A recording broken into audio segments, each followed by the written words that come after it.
Welcome back, and you're watching Batouty TV International, and in this segment we will be discussing, first of all, today is the Museums Day in Egypt, where the museums all over the country is open to the public, whether Egyptians or foreigners. Also, Luxor City has been declared the World Tourism Capital for the year 2016, and to shed more light on these two topics, joining me right now in the studios, Mr. Akram Allam, and he is a tourism expert, as well as Mr. Waleed Batouty, and he is the regional representative of the International Federation of Tour Guides in North Africa. Welcome with us. Thank you. Thank you. Good to be here. Mr. Akram, first of all, the importance of choosing Luxor as the capital of tourism, and why Luxor in particular? Luxor is the jewel of the Egyptian tourism crown. Luxor is the city that has witnessed the making of the Egyptian history. Luxor has 1/3 of all the monuments of the world. Luxor was the birthplace of the great Egyptian history.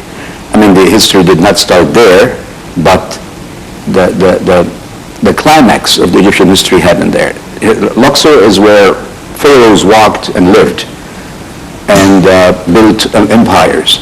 Luxor is a beautiful city, but I don't want you to think of Luxor only from a historical point of view. Luxor has so many things to offer. The Nile in Luxor is extremely wonderful. The scenery around Luxor is beautiful.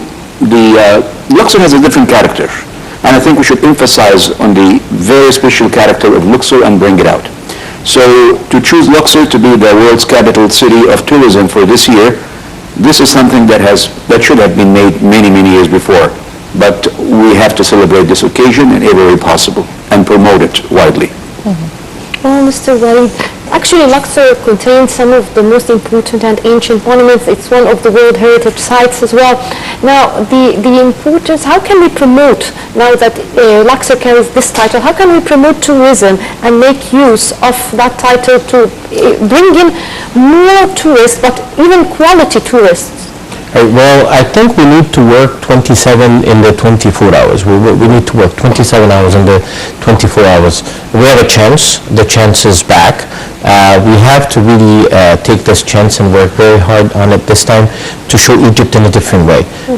I think we need to work very hard on maintaining the facilities, such as bathrooms and roads and shaded places and places where the tourists can get a bottle of water, a cool bottle of water, or something to snack on, or something to eat, or something like this.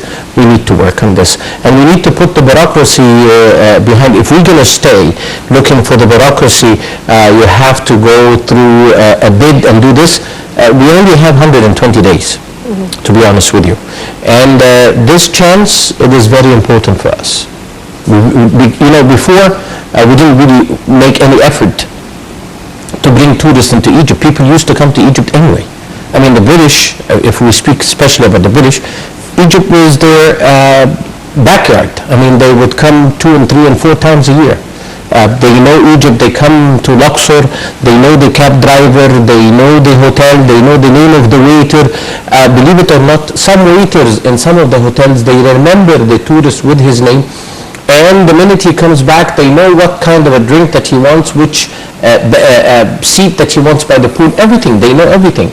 So we didn't work hard. We did not do any promotion. Now we really need to do the promotion. Bear in mind, we've been having a bad publicity about Egypt. It's very obvious that it's been happening.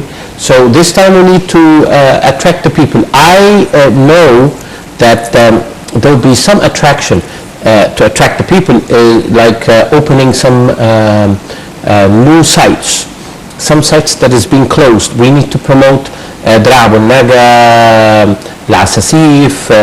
We need to promote more new sites. We have to stop the regular program, Valley of the Kings, Valley of the Queens, Hatshepsut Temple, and that's it. No, we need to promote Luxor as a city, to come and stay for 3-4 nights in Luxor, or maybe a week, just in Luxor. Luxor, by the way, you spend a week in Luxor, is not enough. Mr. Akram, as you said, Luxor alone has 1/3 of the antiquities of the whole world. Egypt is full of antiquities and is rich in history. But still, if we compare Egypt to other neighboring countries, for example, Israel, the number of tourism is double what comes to Egypt, Turkey, even Iran. Most of the countries surrounding us are the number of tourism is double here. And this is not the case after the revolution only, but it's years ago. What's the problem? It's all about marketing. We lack good marketing. We just are sitting in our comfortable chairs waiting for the tourists to come.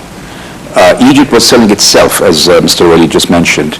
Now it's about time to start working and work hard. We need to introduce Egypt to the world from a totally different perspective.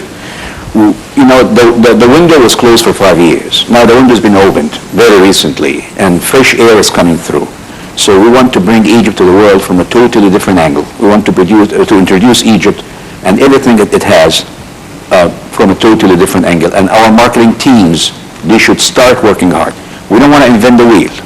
That countries you just mentioned, why don't we study their cases, you know, and apply it here? It's not rocket science. We have so many things. We have more than any of these countries have, or more than all these countries have together. But we still have to bring things out. We have to think differently. We have to use everything that we have. Everything and anything can be used to bring tourists.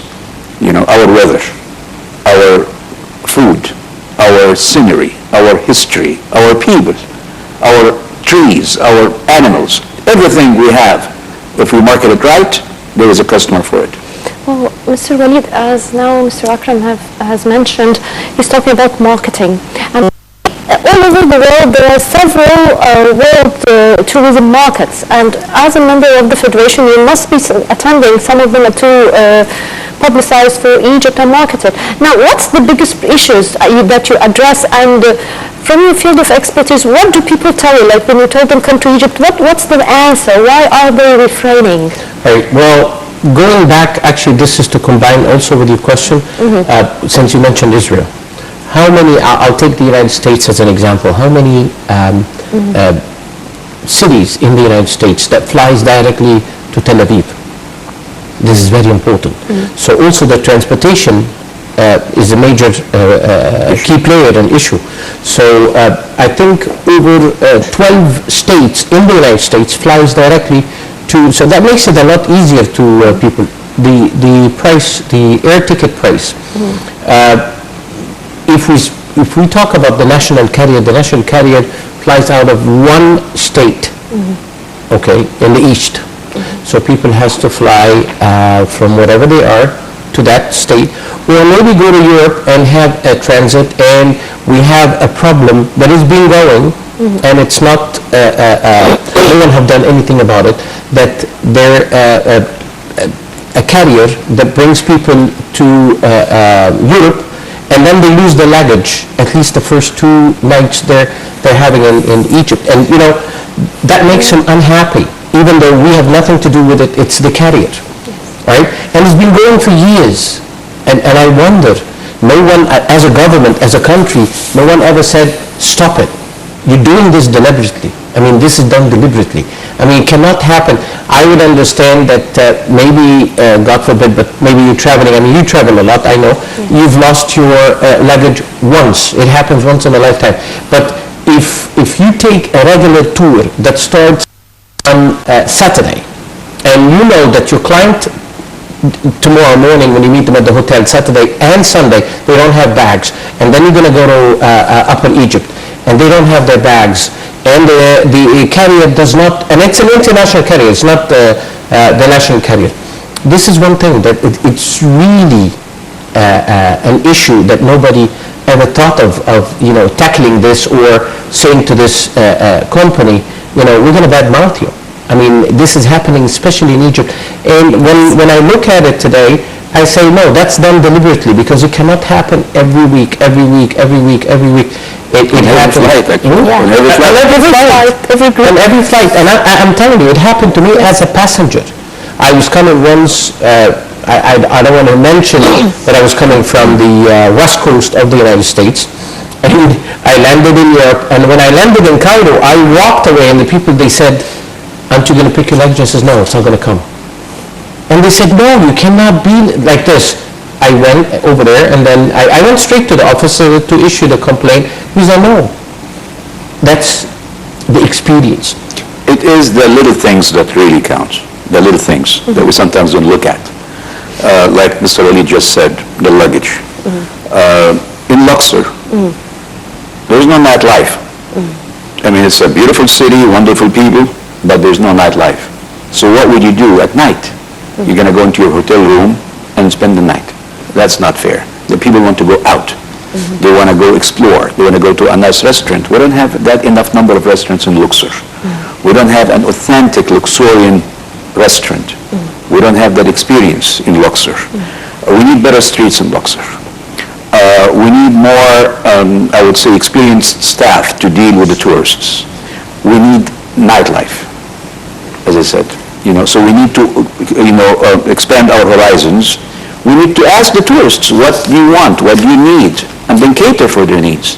The other day, just to add to what Mr. Allam was saying, the other day I was looking on the YouTube, and I found, I think he's Egyptian, a young man was in Prague airport at the terminal, and then he found a piano.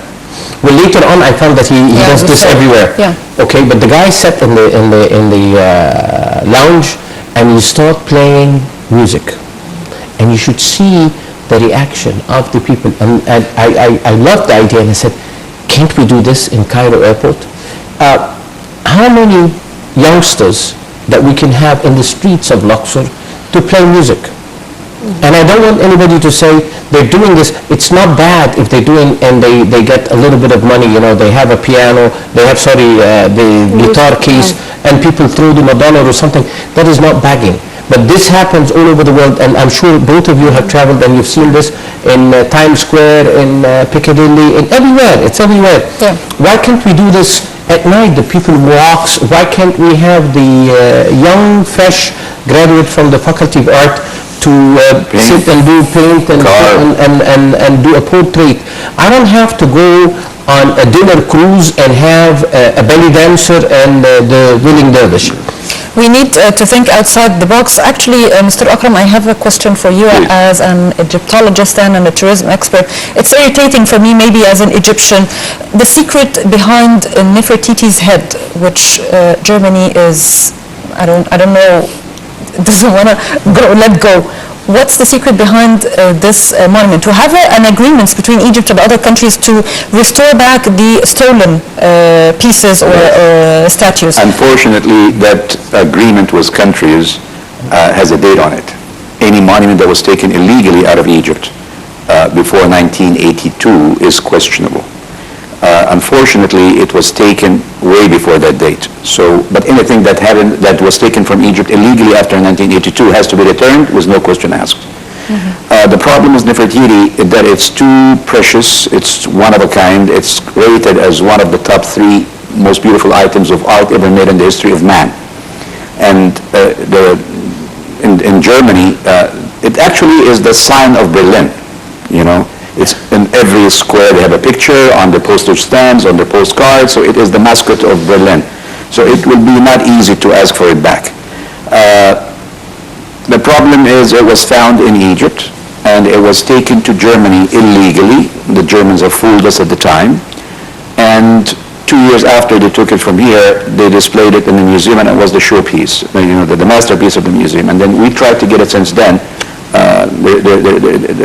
The chances are very slim, very, very slim. The German officials have clearly stated that it will not come back to Egypt. To tell you the truth, I can live with that. But we need to be compensated. We need to have other things from the museum, or we need more cooperation with the Germans. Let's also not forget that the Germans have been digging in Egypt legally for hundreds of years, and they have contributed so many things to the Egyptology field. So we don't want to lose them. So the Queen is comfortably staying there. But this is not the price. Yeah, I know. But as I said, we should look, as you just mentioned, think out of the box. So we should look for another deal, to be compensated, rather than ask for it, and this is an ongoing war and they will never get it back. I mean, I'm trying to be realistic here. So let's look and make another deal with the Germans, because it's not easy to send it back. And see what they did to Dr. Zahi Hawass. I mean, we have to be honest over here. They badmouthed Zahi Hawass. Zahi Hawass Very much. was... He led the campaign. Yes, he led the campaign. It's not impossible. It's going to be very hard.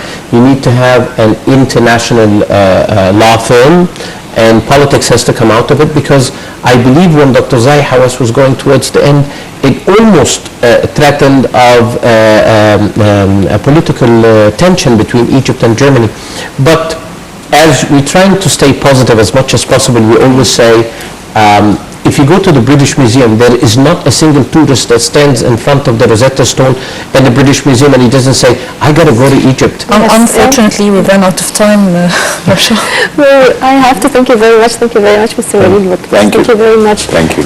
Mr. Akram Allam, thank you for this interview. Thank you. Thank you. Well, and by this we come to an end of this episode of Breakfast Show, and make sure to follow us on Breakfast Show tomorrow with a new crew, and also for the coming up news and programs on Nile TV International. And I have to thank my colleague Dina Mendel. Thank you very much, Dina. Thank you, and have a good day.